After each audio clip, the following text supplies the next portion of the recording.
Hi, this is Mary, your holistic recovery coach.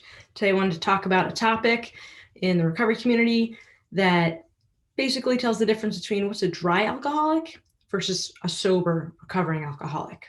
So, dry versus sober. What does this mean?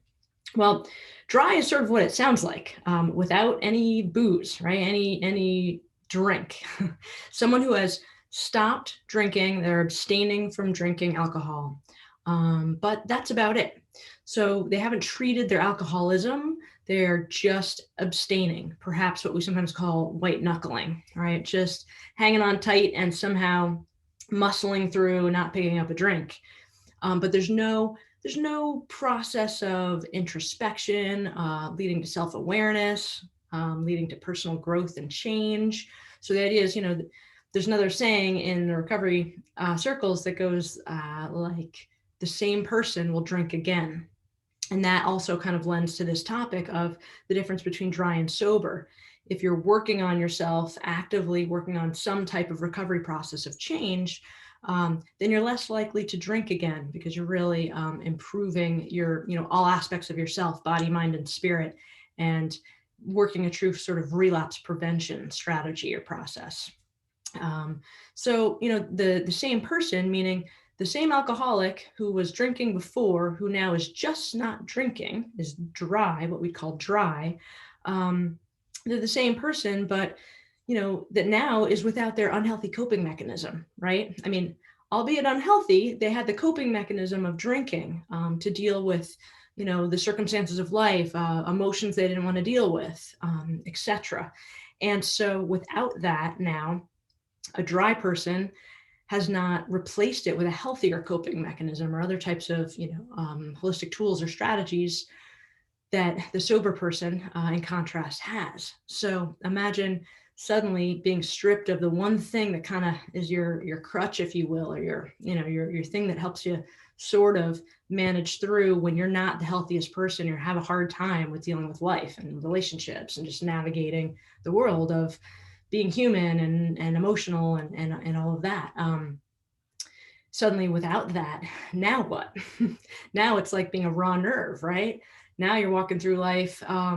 Okay, so great. A dry person gets to maybe feel a little better in the beginning because at first you're enjoying the absence of the consequences of actively drinking, of active alcoholism. In that 10%, we call it the 10% is like the substance that you're engaging in. The 90% of the ism is more the thinking and all the other parts that go on. Mentally, emotionally, spiritually speaking. But the physical aspect, when that is arrested, and then you don't replace it with anything, you are dry and not having the tools to kind of cope. So, there are some people who have stayed dry for a period of time. There are stories of some people have stayed dry for decades. And everyone's journey is different, and certainly it's not a black and white type of thing, right? Like everything else, it's sort of a spectrum. There's shades of gray, right? There's some people work a really strong recovery program and are would consider themselves kind of spiritually fit, so to speak, and having removed the obsession to drink and living a really fulfilled, changed, different life. And then you might have some people who are, somewhere else in the process. And you might have people who are extremely dry, just miserably, white knuckling it, not drinking, but in all other aspects, their life looks pretty miserable. And then you might have some degrees in between, right? But generally speaking, there are people who have stayed dry for a long time. And then if they do pick up again, of course, the same old physical allergy and physiological part of the illness is immediately reactivated. But again, the dry person is more likely to relapse because they haven't changed, right? So there's nothing to kind of give them a little buffer or protection, if you will, or relapse prevention strategy.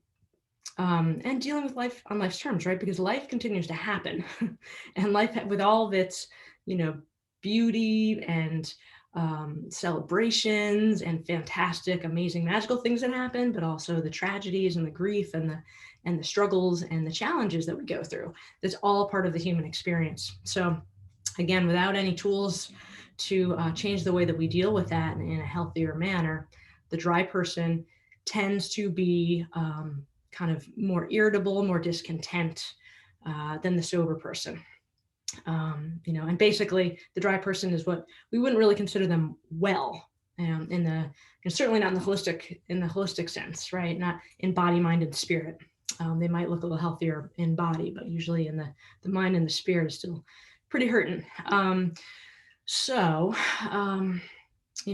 contrast, the sober person, when I think about sobriety, I think we tend to think more of like emotional maturity. So they talk about that, it's considered sort of that people's emotional maturity gets arrested to a large extent at the time that they begin abusing alcohol or drugs.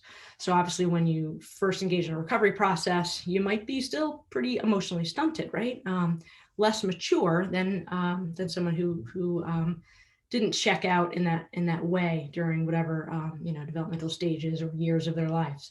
So emotional maturity is something that is associated with being truly sober, because it's about again, like being not just abstaining from alcohol and drugs. You do that first because it's really hard to work on yourself when you're still engaging in that process. But once you put down the drugs, the alcohol, whatever your substance is or behavior, then you can begin that process of self-reflection, of introspection, of awareness, of learning from others, and beginning to really look at what else is involved and what kind of feelings and fears and patterns of behavior and thinking were behind the drinking that kind of are likely to lead to wanting to check out and change your state of change your mood, use a mood altering substance, or just change your state of consciousness, if you will.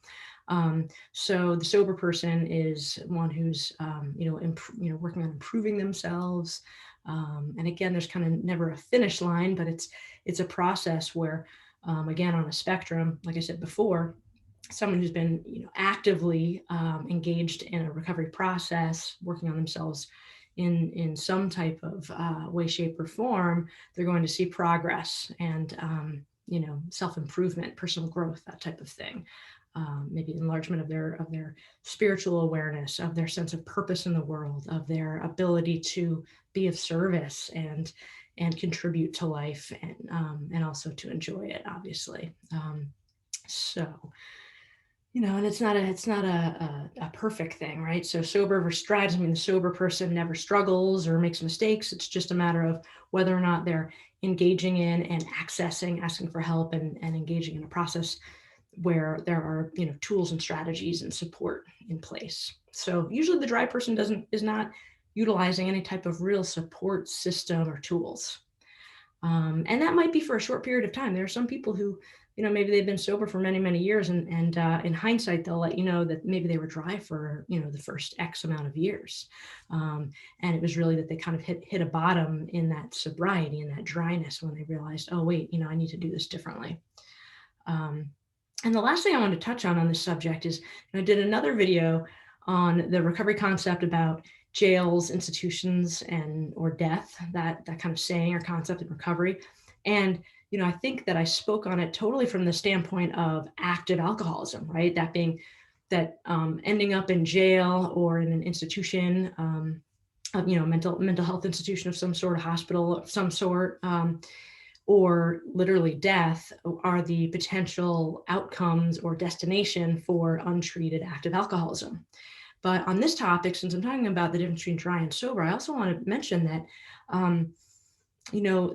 that saying really applies to dry alcoholics as well. And I've seen it. And if you're watching this video and you have a little bit of experience in recovery or around people in recovery, perhaps you have too. That there are people who are dry, and in that, again, somewhere on that spectrum, more on the dry side, not working some type of a healthy program of relapse prevention and self-discovery and change, end up doing something that lands them in jail. I actually had a friend a long time ago who was an example of that. And he used to correct people when they would say that expression, jails, institutions, or death. He would say prisons, not jails. Okay, what he meant by that is not only I like the term prison better than jail too, because there's also that prison of our own making, right? Like, so there's the symbolically what prison means, but literally he meant going to prison versus going to jail, because really jail is what, like a holding cell or a temporary thing, or, someone ends up in what they call the drunk tank or whatever, someone throws them in the slammer overnight, that kind of thing, versus prison is when, you're like a convicted, felon, or convicted, convicted of some crime and have to do time, you go to prison. And so he was always quick to make that distinction. And he had that experience, actually, not drinking and being somewhere on that scale where he had stopped working or he kind of omitted certain parts of the process that are recommended, and not letting go and working through some fears and some control issues, and ended up going to prison for something that he just wasn't willing to let go of, an old behavior. So you never know. People can be dry, and that can land them in a jail or prison. Institutions, of course, certainly if people are untreated, dry alcoholics can also end up in institutions, can end up in the hospital, in a mental institution of some sort, like they refer to in that old saying, because if you're not working on yourself, get that, like I said, that other 90%. And often, it's like there's comorbidities with, with alcoholism. People also often struggle with, even if it's mild depression, or severe anxiety, and a host of other things. So not working on yourself, on oneself, and remaining dry certainly makes the dry alcoholic vulnerable to those different aspects or forms of mental illness, and those could progress in a dry in a dry system, if you will, in a dry person, to the point where someone who is abstaining for a period of time ends up kind of hitting, again, I'm using an expression like hitting a bottom, like hitting a new bottom, which we usually associate with active alcoholism, but hitting a bottom in that dryness, where they might think they're sober, meaning, oh, I'm not drunk, I'm not drinking, but again, not really sober in the holistic recovery sense of sobriety as we're defining it here today, and many people consider it that.